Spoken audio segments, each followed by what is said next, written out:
ತುಂಬ ದಿನಗಳ ನಂತರ ಅಣ್ಣ ಕಾಲ್ ಮಾಡಿ ಕೇಳ್ತಾನೆ, ಎಲ್ಲಿದ್ಯಾ ಕೋಳಿ ಮರಿ, ಏನು ಮಾಡ್ತಾ ಇದೆಯಾ ಅಂತ.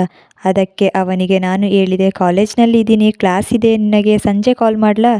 ಹೌದಾ, ಸರಿ ಹುಷಾರು, ಸಂಜೆ ಮರಿಬೇಡ, ಕಾಲ್ ಮಾಡು, ನಿಂಗೆ ಏನೋ ಹೇಳೋದಿದೆ. ಸರಿ ಕಣೋ, ಬಾಯ್. ಕಾಲೇಜ್ ಮುಗಿಸಿ ಮನೆಗೆ ಬರೋ ಅಷ್ಟರಲ್ಲಿ ಸಂಜೆ 7 ಗಂಟೆ ಆಗಿತ್ತು.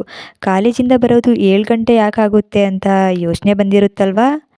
ನಮ್ಮ ಕಾಲೇಜ್ ಬಿಡೋ ಟೈಮ್ ಬಂದು ಸಂಜೆ 3:30. ಅಲ್ಲಿಂದ ಬಸ್ ಸ್ಟಾಪ್ಗೆ ಬಂದು ನಮ್ಮೂರು ಪಿರಿಯಾಪಟ್ಟಣಗೆ ಬರೋ ಅಷ್ಟರಲ್ಲಿ 7 ಗಂಟೆ ಆಗುತ್ತೆ. 2 ಗಂಟೆ ಬಸ್ ಜರ್ನಿ ಮಾಡಬೇಕು. ಮನೆಗೆ ಬಂದು ಊಟ ಎಲ್ಲ ಮುಗಿಸಿ ಟಿ ವಿ ನೋಡ್ತಾ ಇದ್ದೆ. ನಮ್ಮಣ್ಣ ಕಾಲ್ ಮಾಡೋಕ್ಕೆ ಹೇಳಿದ್ದ, ಆದರೆ ನನಗೆ ಮರ್ತೋಗಿತ್ತು. ರಾತ್ರಿ 9 ಗಂಟೆ ಆಗಿದೆ. ಮತ್ತೆ ಅವನೇ ಕಾಲ್ ಮಾಡಿ ಕೇಳಿದ, ಏನು ಮಾಡ್ತಾ ಇದೆಯಾ ಕೋಳಿ ಮರಿ, ಫ್ರೀ ಇದೆಯಾ.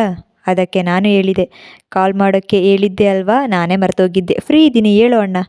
ಏನು ವಿಷಯ. ಏನು ಅಪರೂಪಕ್ಕೆ ಈ ಬಡಪಾಯಿ ತಂಗಿನ ನೆನಪು ಮಾಡ್ಕೊಂಡಿದ್ಯಾ. ನೀನು ಮರೆತರು ನಾನು ಮರೆಯಲ್ಲ, ಅದು ಬಿಡು. ಒಂದು ವಿಷಯ ಹೇಳಬೇಕಿತ್ತು, ಅದಕ್ಕೆ ಕಾಲ್ ಮಾಡಿದೆ ಕಣೆ. ಹೇಳು, ಏನು ವಿಷಯ. ಪರ್ಮಿಕಾ ಅಂತ ನಿನಗೆ ಒಬ್ಬರು ಫ್ರೆಂಡ್ ಇದ್ದಾಳೆ ಅಲ್ವಾ. ಹ್ಞೂ ಹೌದು ಇದ್ದಾಳೆ. ಇವಾಗ ಯಾಕೆ ಅವಳ ಬಗ್ಗೆ ಕೇಳ್ತಾ ಇದೆಯಾ. ಏನಿಲ್ಲ, ಈಗ ಅವಳು ಪರಿಚಯ ಆಯಿತು, ತುಂಬ ಇಷ್ಟ ಆಗಿದ್ದಾಳೆ. ಅದಕ್ಕೆ ನೀನು ಏನಂತೀಯ, ನಿನ್ನ ಫ್ರೆಂಡ್ ಬಗ್ಗೆ ಕೇಳದ ಅಂತ ಕಾಲ್ ಮಾಡಿದೆ. ಹೇಗೆ ನಿನ್ನ ಫ್ರೆಂಡ್, ಒಳ್ಳೆ ಹುಡುಗಿನಾ. ಅದು ಬಿಡು, ನಾನು ಅವಳ ಬಗ್ಗೆ ಆಮೇಲೆ ಹೇಳ್ತೀನಿ. ಹೌದು, ಇದೆಲ್ಲ ಯಾವಾಗಿಂದ ಶುರುವಾಯಿತು. ಇವತ್ತು ಹೇಳ್ತಾ ಇದೆಯಲ್ಲ. ತುಂಬ ದಿನ ಏನಾಗಿಲ್ಲ ಕಣೆ, 15 ದಿನ ಆಯಿತು ಅಷ್ಟೇ. ಹೌದಾ, ಸರಿ. ನಿಮ್ಮಿಬ್ಬರ ಮೊದಲ ಭೇಟಿ ಹೇಗಾಯಿತು, ನೀವಿಬ್ಬರು ಪ್ರೀತಿ ವಿಷಯ ಹೇಗೆ ಹೇಳ್ಕೊಂಡ್ರಿ, ಇವೆಲ್ಲ ಹೇಳು. ಅದನ್ನೇ ಹೇಳೋಕ್ಕಲ್ವ ಕಾಲ್ ಮಾಡಿರೋದು. ಹ್ಞೂ ಸರಿ ಹೇಳು. ಇನ್ಸ್ಟಾಗ್ರಾಮಲ್ಲಿ ಪರಿಚಯ ಆಗಿದ್ದು, ಫೋಟೋದಲ್ಲಿ ನೋಡಿದ್ದೆ ಅಷ್ಟೇ. ಆಮೇಲೆ ಮೊಬೈಲ್ ನಂಬರ್ ಬದಲಾವಣೆ ಆಯಿತು. ಹಾಗೆ ಸ್ನೇಹ ಬೆಳೀತು ಅಷ್ಟೇ. ಆಮೇಲೆ ಒಂದಿನ ಫಸ್ಟ್ ಟೈಮ್ ಭೇಟಿಯಾದಾಗ ಅವಳಿಗೆ ನಾನು ಇಷ್ಟ ಆಗಿದ್ದೆ, ನನಗೂ ಇಷ್ಟ ಆದ್ಲು. ಹೀಗೆ ಒಂದಿನ ನಮ್ಮಿಬ್ಬರ ಮಾತುಕತೆ ಶುರುವಾಯಿತು. ನಾನು ನೇರವಾಗಿಯೇ ಕೇಳಿದೆ, ನಾನು ನಿಮಗೆ ಇಷ್ಟನಾ ಅಂತ. ಹೋ ಪರವಾಗಿಲ್ವೇ, ನಮ್ಮ ಅಣ್ಣನಿಗೆ ಧೈರ್ಯ ಬಂದಿದೆ. ರೇಗಿಸ್ಬೇಡ, ಕೇಳು ಪೂರ್ತಿ. ಹೇಳು ಮಾರಾಯ, ಕೇಳ್ತಾ ಇದ್ದೀನಲ್ವಾ. ಸರಿ, ಏನಂತ ಕೇಳಿದೆ. ಹೇಗಿದ್ದರೂ ನನಗೆ ನೀವು ಇಷ್ಟ ಆಗಿದ್ದೀರಾ, ನಿಮಗೆ ನಾನು ಇಷ್ಟ ಆಗಿದ್ದೇನೆ, ಮದುವೆ ಆಗ್ಬಹುದಲ್ವಾ, ಏನಂತೀರಾ. ನನಗೇನೋ ನೀವು ಇಷ್ಟ ಇದ್ದೀರಾ, ಆದರೆ ನಮ್ಮ ಮನೇಲಿ ಬಂದು ಮಾತಾಡಿ. ನಿಮ್ಮ ಮನೇಲಿ ಒಪ್ತಾರಾ. ಮಾತಾಡಿ ನೋಡಿ, ನಮ್ಮಪ್ಪ ಹತ್ರ ಮಾತಾಡಿ, ಅವ್ರು ಒಪ್ಪಿದ್ರೆ ಧಾರಾಳವಾಗಿ ಆಗ್ತೀನಿ, ನನ್ನದು ಏನೂ ಅಭ್ಯಂತರ ಇಲ್ಲ ಅಂತ ಹೇಳಿದಳು. ಹಂಗಲ್ಲ ಕಣೋ, ನೀನು ಕೇಳಬೇಕಲ್ವಾ, ಒಪ್ಪಿಲ್ಲ ಅಂದರೆ ಏನು ಮಾಡ್ತೀಯಾ ಅಂತ. ಕೇಳಿದೆ ಕಣೆ, ನಮ್ಮಪ್ಪ ಒಪ್ಪಿದರೆ ಮಾತ್ರ ಅಂತ ಹೇಳಿದ್ದು. ಹೌದಾ, ಬಿಡು ಹೋಗಲಿ, ಬೇಜಾರಾಗಬೇಡ. ಇಷ್ಟೇನಾ, ಇನ್ನೂ ಏನಾದರೂ ಇದೆಯಾ. ಹ್ಞೂ ಕಣೆ, ಇನ್ನೂ ಇದೆ. ಇನ್ನೊಂದು ದಿನ ಆಕಸ್ಮಿಕವಾಗಿ ಭೇಟಿಯಾಗುವ ಸಂದರ್ಭ ಬಂತು.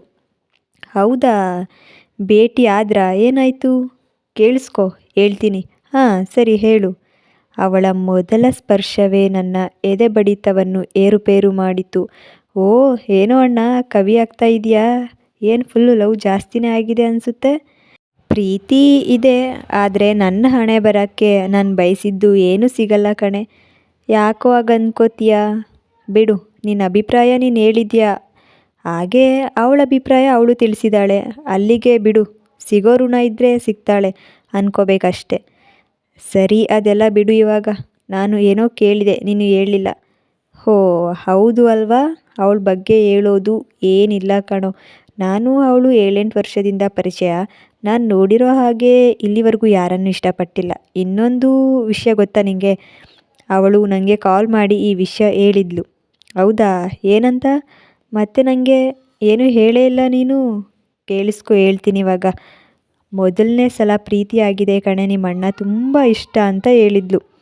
ಆದರೆ ನಾನು ನಿನಗೆ ಹೇಳಿರಲಿಲ್ಲ ಅಷ್ಟೇ, ನೀನೇ ಹೇಳಲಿ ಅಂತ ಇದ್ದೆ. ಅವಳನ್ನ ಮದುವೆ ಆದರೆ ನಿನಗೆ ಎಲ್ಲ ರೀತಿಯಲ್ಲೂ ಸರಿ ಹೋಗ್ತಾಳೆ ಕಣೋ. ಹೌದಾ, ಹಾಗಂತೀಯ. ನೋಡು ಏನು ಮಾಡ್ತೀಯಾ ಅಂತ. ಅಮ್ಮ ಜೊತೆ ಒಂದ್ಸಲ ಅವ್ರ ಮನೆಗೆ ಹೋಗಿ ಮಾತಾಡು. ಸರಿ ಕಣೆ, ನೀನೇನು ಹೇಳ್ತೀಯ ಅಂತ ವಿಷಯ ಹೇಳಿದೆ ಅಷ್ಟೇ ಕಣೆ. ಮತ್ತೆ ಏನು ಮಾಡ್ತಾ ಇದ್ದೀಯಾ. ಏನಿಲ್ಲ ಕಣೋ. ನೀನೇನು ಮಾಡ್ತಾ ಇದ್ದೀಯಾ, ದೊಡ್ಡಮ್ಮ ಏನು ಮಾಡ್ತಾ ಇದ್ದಾರೆ. ಅಮ್ಮ ಮಲಗಿದೆ. ಅವಳದೇ ನೆನಪು ಕಣೆ, ಮರೆಯೋಕ್ಕೆ ಆಗ್ತಿಲ್ಲ. ಇವಾಗ ಅದೆಲ್ಲ ಬಿಡು, ಟೈಮ್ ಆಯಿತು, ನಾಳೆ ಮಾತಾಡೋಣ. ಹೋಗು ಮಲ್ಕೋ. ಬಾಯ್ ಅಣ್ಣ.